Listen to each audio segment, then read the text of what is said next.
Severim ben seni candan içeri. Yolum geçmez bu erkandan içeri. Nere varır isem gönlüm dolusun. Seni nerede koyam bundan içeri? Beni sorman bana, ben de değilim. Bir ben vardır bende benden içeri. Beni benden alana ermez elim. Kadem kim basar sultandan içeri?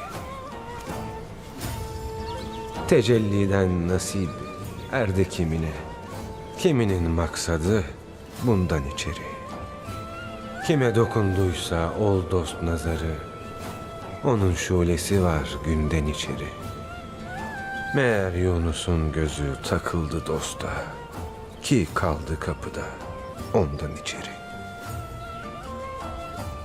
Aylar yıllar sonra bir gece usulca çıkıp gitti tapduk eşiğine, geri gelmiş nihayet Yunus Efendi. Yine gittiği gibi bir gece vakti, gidişinin de dönüşünün de şahitleri ay ve yıldızlar.